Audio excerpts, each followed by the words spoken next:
This is the tedious part right here. I am flaring out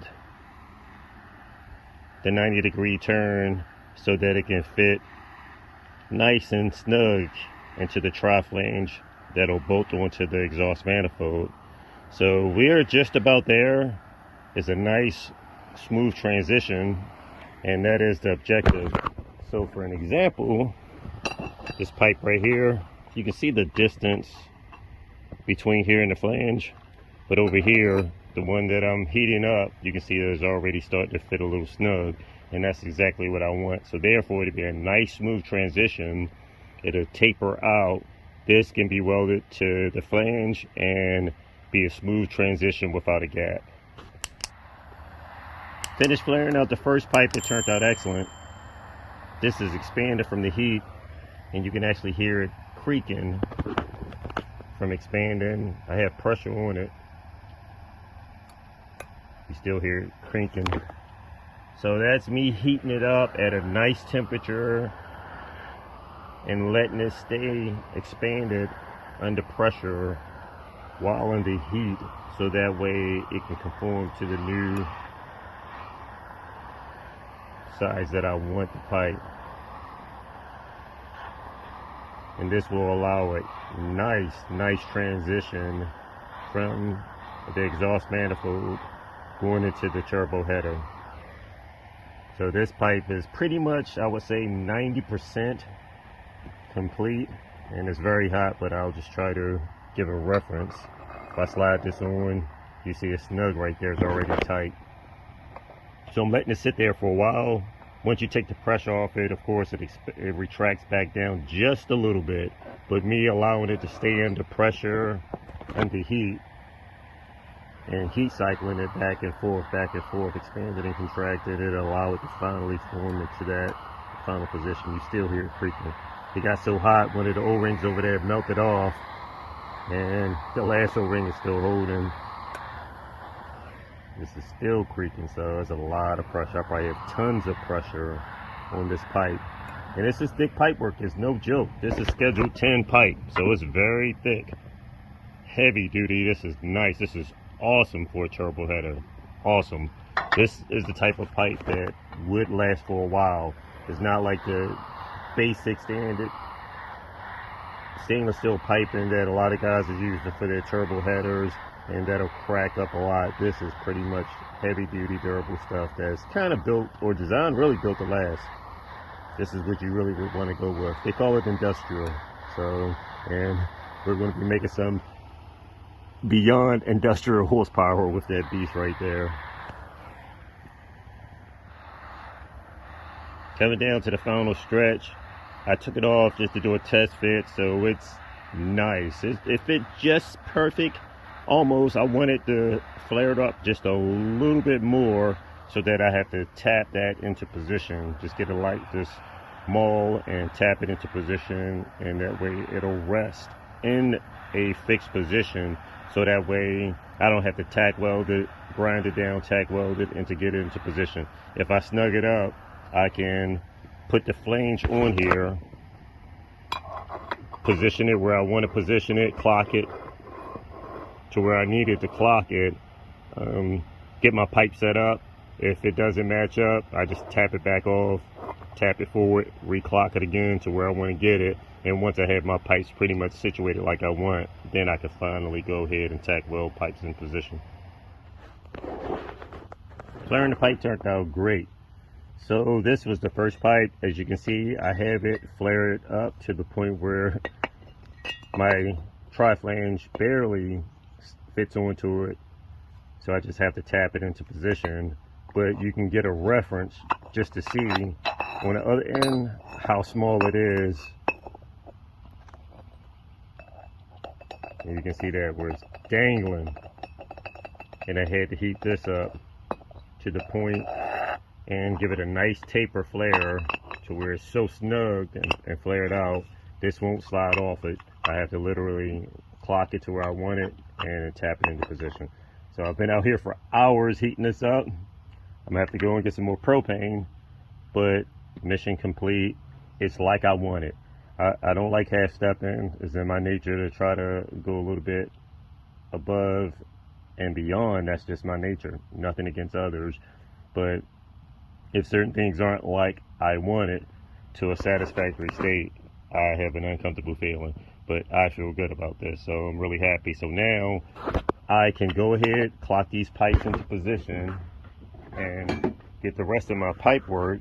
And the other pipe is too hot for me to touch, so I'll give another example. In here, it's just a matter of me tapering these on where I want it. These are some excellent quality pipes. As you can see, they've already been beveled for getting a nice weld in between, and you can see that nice V bevel right there. The reason for that is they want you to be able to fill in enough material in the V, as well as weld up to the edge of the pipe, so that way it's a nice thick weld and you're actually filling in that V groove with weld material. And with these pipes, I can just rotate them around and clock them pretty much wherever I want. So this turned out to be very good. Currently tack welding the pipe together. Tack welds are coming good. You can actually see a little blue color in there in certain locations. But this is the Schedule 10 piping that I've been wanting to use. Nice and heavy duty, strong, durable, doesn't burn through easy at all, and able to withstand a lot of heat. These are some great pieces right here. So I had the first pipe tacked up for the left side. Now I'm going to tack the right pipe up. This is a basic mock-up of the turbo sidewinder setup that I'm putting into position, and it's turning out to be pretty good. So I wanted a shorter path. A lot of other sidewinder turbos, the pipe work is coming all the way across here and then shooting back over here. So of course that is no different than running a longer exhaust pipe and your turbo being further away from the exhaust manifold. Some examples, people put turbos underneath the car, far back, or even in the bed of a pickup truck. But of course, the shorter exhaust path, that means a quicker spool up. So I managed to come up with a setup that put a V, both pipes come into a center, into a V right here, and then this shoots straight across here into the turbine housing. Wastegate is going to come off right here, and it's going to be a pretty good position for wastegate control because the exhaust flow will be coming here directly into the straight gate itself, and the straight gate will take the brunt of the force when it's open. When that valve is open, it's going to dump a tremendous amount of exhaust pressure out of the straight gate, which will reduce the turbo spool, allowing better turbo control. A lot of people come off of here or anywhere over here, but all of this right here is going to take the primary blunt. When that valve is closed, all the flow then goes directly into the turbine housing. This is just, like I said, a basic mock-up. This pipe right here, I'm going to extend it, put a little straight up here, and then rotate this pipe over this 90. So I'm going to extend this short straight, come straight up, this 90 here, rotate it around into here. I'll tack weld these pipes into position, and pretty much once everything is mocked up, a test fit, and then I'll go for the complete weld.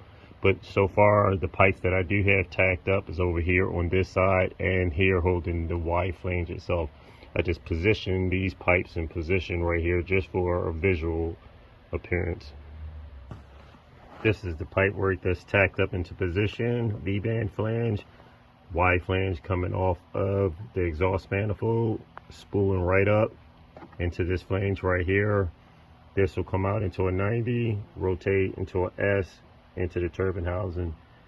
This pipe right here is going to extend up, put a short straight here, rotate this 90 over into position right here. I also have a short bellow that I purchased, which is here, so I'm going to use this in position of the straight itself, and then I'll rotate this around. So therefore, it'll make it easier if there's a little bit of flex right here when you go to join the two turbine housings together. Even with exhaust expansion and contraction, sometimes things may want to settle a little different.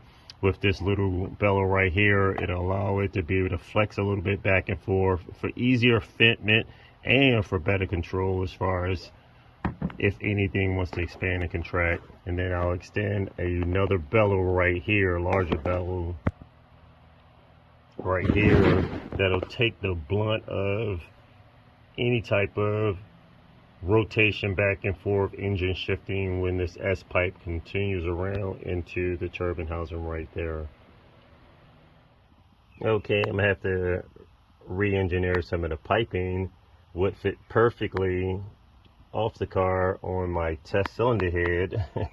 Got a little tight, so this initially fit great, but coming off on the passenger side, that pipe actually runs too close and tight in up against the AC line.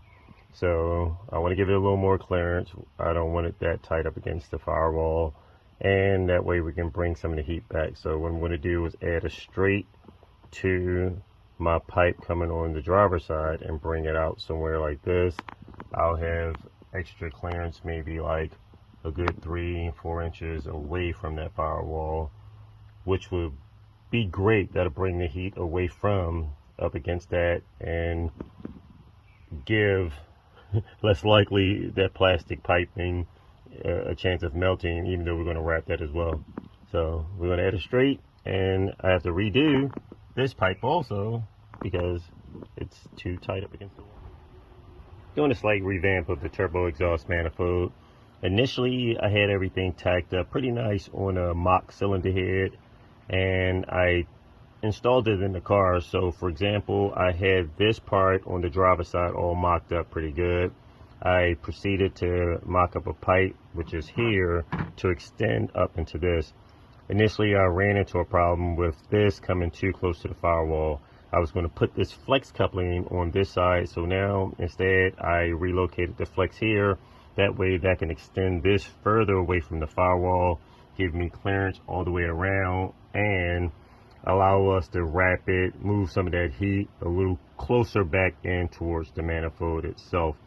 The reasoning for the flex coupler is so that way it'll prevent and reduce any possibility of cracking. As you can see, it moves around. This pipe right here is going to be rigid. Also, with the installation of this Y flange right here, it'll make it a lot easier when the pipes get hot, expand, contract, expand, retract. It start heat cycling quite a bit. Sometimes that pipe work can actually shift a little bit, and it can be a little rough getting it back into position when bolting it in. So therefore, with this flex that allow it to move, and when we go to bolt this Y flange back up, we can easily bring this pipe over into this V-band and tie it back in without no issues. This pipe, as I stated before, will be rigid. Going to come off of here with a 90. This 90 will come up into here, and then we'll just end up snaking over and coming directly into my turbo. Okay, this is my test cylinder head I was using to mock up the pipe, so you can see how much far I have to move the pipe. This pipe has to initially get shifted over to here so that everything can align up. Things are starting to turn around pretty good. I'm starting to get a little happy, a little satisfied with what's happening. So what's going on is I repositioned the pipe work. I have this straight, I have this tacked in position now. This is still loose. I have my clearance. So right off the bat, I purchased some aluminum fittings, and this is going to work out. Now the original fittings that goes here, some people, well, a lot of people that know that has Volkswagen and Audi, these are prone to cracking. And just from the exhaust temperature, the heat against the firewall, the plastic is brittle after it ages for some time. And they last, I would say, honestly, on an average, easy, I've seen over 10 years, which is more than good. But in our application, we're going to be generating a lot of heat, so I purchased some aluminum ones, all right? The only downfall is this is clocked a certain way. This has a notch, which is thinner. This one is thicker. So that guide, as you can see right here, this is thick, that one's thin.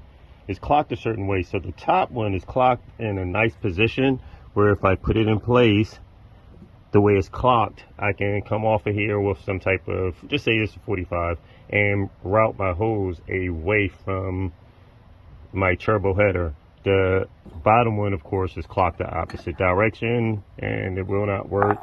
Of course, I have a straight that's clocked. That way I can put this in position also, and that is still closer than I would like. But what I would do is, since I have a couple 45s, I can just slice one of these off, cut it and angle it so that way this pipe work can come over here. We can wrap it with a good heat wrap, and that way we'll protect that piping also that goes inside to the heat exchanger for your heating. Back connected to my mock cylinder head, so I have everything test fit in position. It's looking pretty good. I have my merge pipe sitting back far enough to get a nice 90 right into this position. This gives room for an oxygen sensor or a heat sensor, so that way I can measure both pipes merging together. This comes in handy, this flat base right here. I wanted this on top instead of the bottom, so that way we have easier fitment as far as screwing this in, screwing it out. We can screw an oxygen sensor here to measure both together, and we can still have individual sensors in each bank, so that way we can measure the temperature also coming off of these dual exhaust manifolds as well. I'm slicing and dicing and tack welding in position, but as you can see, I have this pipe pretty much lined up right there. So I need to squeeze a 90 in between that for a smooth transition right there. So I have to trim off part of this, trim off part of that to be able to squeeze this in between like that, as you can see. So that is the game plan, but right now I'm about to take all this off the cylinder head again and test fit it on the car, so that way I don't make a mistake like I did on my first mock-up. I had everything beautifully tack welded in position, looked awesome, but then when I bolted it on the engine, I ran into a problem with this part of the firewall that's uneven. Here you have a lot more clearance, this sticks out further, so I had to make some adjustments. So things are coming along pretty good. We'll see what happens when I do a test fit. Okay, we're making some pretty good progress. Check out this fitment. So this is the side that would be rigid, and that's going to primarily hold my V-band. Driver's side has the flex coupling, and that will allow it just to mate up perfectly with this once we go to assemble everything together. But just to give a reference, the tolerance of this, you can see as soon as I move that, look at the fitment. That is nice. It snaps pretty much directly into position like that, just like it should. So if there's any type of expansion, contraction, pipe want to settle itself into place after so many heat cycles, we pretty much got a little bit of flexibility over this side just to keep our V-bands joined together. This was a very, very tedious and time-consuming process, but we got it all together, and now we can focus on the other parts that's a lot easier. So we can come off of here with my 90. I'm gonna put the V-band on here so I can give a better description.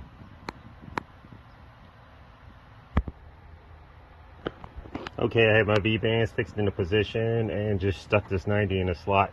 So basically what I'm gonna do is I'm gonna trim this 90 back just a little bit so I can get the extra clearance, because I still have plenty of room for turn. So therefore this 90 right here will be in, it'll be cut back a little bit shorter, so that way I can position it back and it'll be almost straight like that for an example. And then we'll be able to go ahead with our S pipe and pretty much snake that into the turbo housing similar to this, and I'll just do a quick little mop.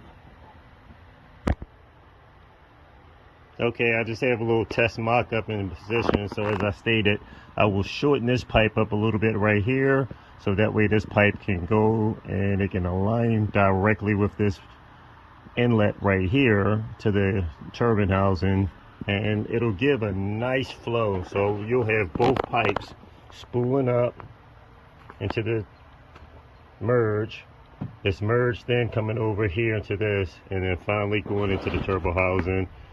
Wastegate to get positioned right here, coming off of here with the straight gate.